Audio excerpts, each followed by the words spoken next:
Hi friends, എല്ലാവർക്കും പുതിയൊരു വീഡിയോയിലേക്ക് സ്വാഗതം. ഇന്നത്തെ നമ്മുടെ വീഡിയോ ഗുരുവായൂർ അമ്പലവുമായി ബന്ധപ്പെട്ട ഒരു വീഡിയോ ആണ്. ഇത് എനിക്ക് വാട്സപ്പിലൂടെ കിട്ടിയ ഒരു ഇൻഫർമേഷനാണ്. ഞാനത് നിങ്ങൾക്ക് വേണ്ടി ഇവിടെ സമർപ്പിക്കുന്നു. നമ്മുടെ വീട്ടിലൊരു പ്ലാവ് ഉണ്ടായിരുന്നു. കുറേ വർഷങ്ങളായി ആ പ്ലാവ് ചക്കയേ ഉണ്ടാവില്ല. ആ പ്ലാവിൽ ഒരു ദിവസം ഞാനിങ്ങനെ പൂവൊക്കെ വലിക്കാൻ പോകുമ്പോൾ, കണ്ണന് ചാർത്താൻ പൂവൊക്കെ വലിക്കാൻ പോകുമ്പോൾ ഈ ചക്കമരത്തോട് പ്ലാവിനോട് പറയും, എന്താണ് ഒരു ചക്ക ഉണ്ടാവണില്ലല്ലോ, നാണക്കേടാവും കേട്ടോ ഇങ്ങനെ ഒരു ചക്ക ഇല്ലാണ്ടിരുന്നിട്ടുണ്ടെങ്കിൽ. ആദ്യം ഉണ്ടായ ചക്ക കണ്ണന് കൊടുക്കും, പിന്നെ ഉണ്ടാകണ ചക്കയൊക്കെ നമ്മളെല്ലാവരും എടുക്കും.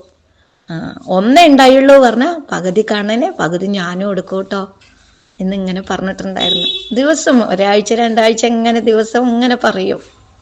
ഒരു ദിവസം ചക്കക്കാലായി, ചക്ക ഉണ്ടായി, 2 ചക്ക, ഒരേ പ്രായത്തിലുള്ള 2 ചക്ക. അപ്പം ഞാൻ വിചാരിച്ചു, ഒന്ന് എനിക്ക് ഒന്ന് കണ്ണനുമാണല്ലേ. പക്ഷെ ഒന്ന് വലുതാവുണ്ട്, ഒന്ന് ചെറുതായിട്ട് തന്നെ നിൽക്കണം. അപ്പം ഞാൻ പറഞ്ഞു, എന്താ കണ്ണ, ചെറുത് എനിക്ക് വേണോ വലുത് എനിക്ക് വേണോ എന്ന് ചോദിച്ചു.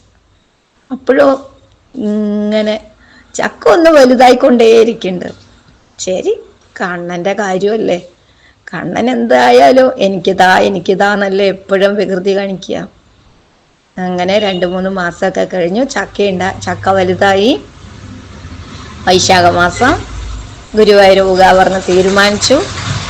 ചക്ക ഇട്ട് നിലത്ത് വെച്ചു. അപ്പോഴാണ് അതിൻ്റെ മുകളിലുള്ള അത്ഭുതം കണ്ടത്. എൻ്റെ കൃഷ്ണ, ചക്ക വേണല്ലേ, പകുതി മുറിക്കാൻ പറ്റില്ല. മേലത്തെ ഭാഗം കദളിപ്പഴം പോലെ. ഒന്ന് നോക്കൂ, എല്ലാ അമ്മമാരും രാധക്കുട്ടികളൊക്കെ ഒന്ന് നോക്കുക ആ ചക്ക. എന്നിട്ട് ഗുരുവായൂർ കൊണ്ടുപോയി വെച്ചു.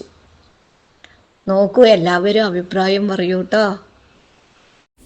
ഇനിയും നല്ലൊരു വീഡിയോയുമായി കാണുന്നവരെ please like, share and subscribe my channel.